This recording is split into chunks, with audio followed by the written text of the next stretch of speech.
नमस्कार।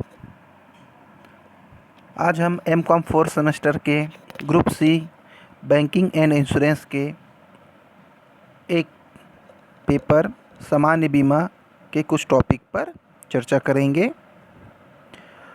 अग्नि बीमा के अंतर्गत आज हम अग्नि बीमा पॉलिसी की प्रमुख शर्तों पर चर्चा करेंगे। अग्नि बीमा पॉलिसी लेते समय क्या प्रमुख शर्तें होती हैं जो बीमा कंपनी रखती है, आइए देखते हैं। पहला, मिथ्या वर्णन। अग्नि बीमा पॉलिसी लेते समय अग्नि बीमा करने वाली कंपनी सबसे पहले यह शर्त रखती है कि अगर बीमित संपत्ति के संबंध में किसी प्रकार का कोई भी झूठ या मिथ्या वर्णन संपत्ति के मालिक की तरफ से किया जाएगा तो अग्नि से होने वाले नुकसान को वह कवर नहीं करेगी।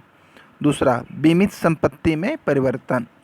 अगर बीमित संपत्ति में बीमा कंपनी की सहमति के बिना कोई परिवर्तन किया जाता है तो उस संपत्ति में होने वाली हानि को बीमा कंपनी कवर करने से मना कर सकती है या उसकी क्षतिपूर्ति प्रदान करने से मना कर सकती है। तीसरा, निषेध का बहिष्कार। इसका क्या तात्पर्य है? इसका तात्पर्य यह है कि अग्नि लगने के समय या उसके बाद चोरी से हुई हानि, अगर किसी बीमित संपत्ति में आग लग जाता है और आग लगने के बाद अगर संपत्ति का मालिक उसकी पर्याप्त सुरक्षा नहीं करता है और संपत्ति चोरी चली जाती है, कुछ बची हुई संपत्ति अग्नि लगने के बाद चोरी चली जाती है, तो ऐसी अवस्था में बीमा कंपनी उस संपत्ति की क्षतिपूर्ति करने से मना कर सकती है। दूसरा, अगर संपत्ति का स्वामी स्वयं आग लगाए या प्राकृतिक गर्मी से संपत्ति में कोई हानि हो जाती है तो वह भी बीमा कंपनी ऐसे हानि को क्षतिपूर्ति को पूरा करने से मना कर सकती है।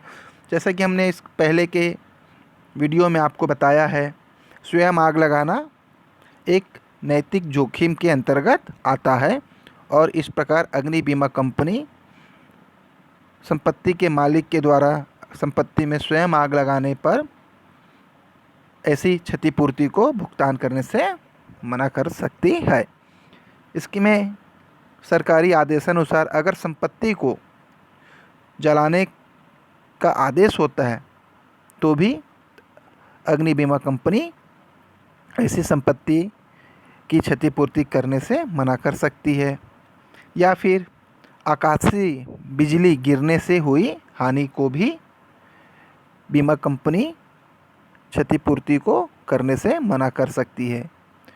या किसी प्राकृतिक आपदा से हुई हानि को भी अग्नि बीमा कंपनी उस क्षतिपूर्ति को पूरा करने से मना कर सकती है, जैसे भूकंप या ज्वालामुखी से हुआ नुकसान।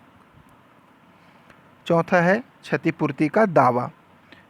बीमा कंपनी चाहती है कि क्षतिपूर्ति या हानि का दावा जल्द से जल्द करना चाहिए और 15 दिवस के भीतर समस्त प्रमाण के साथ, सबूतों के साथ और आवश्यक सूचनाओं के साथ बीमा कंपनी के समक्ष संपत्ति का स्वामी क्षतिपूर्ति का दावा करे।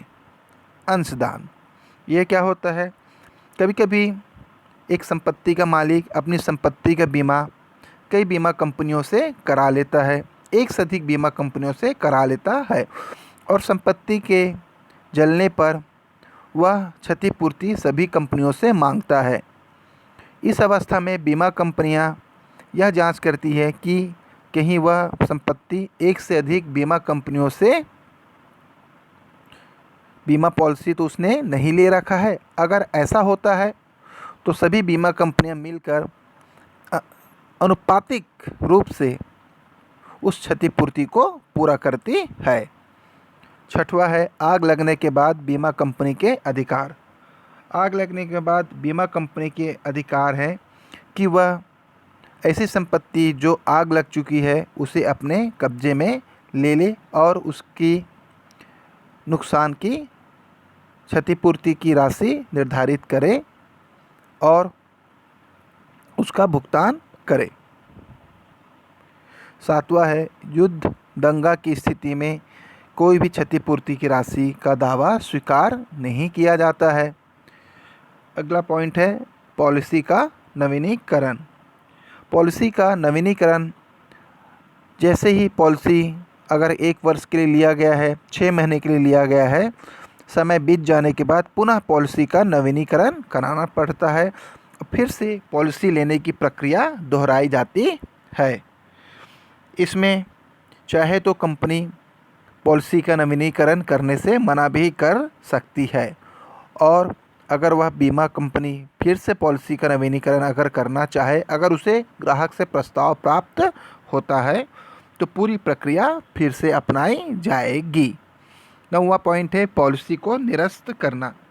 अगर बीमा कंपनी को लगता है कि संपत्ति का स्वामी नियमों का पालन नहीं कर रहा है, या संपत्ति में किसी प्रकार का बदलाव कर रहा है, या किसी भी प्रकार संपत्ति की सुरक्षा के उपाय नहीं कर रहा है, तो बीमा कंपनी पॉलिसी को निरस्त कर सकती है और किसी भी क्षतिपूर्ति को दावा करने पर भी भुगतान नहीं करेगी।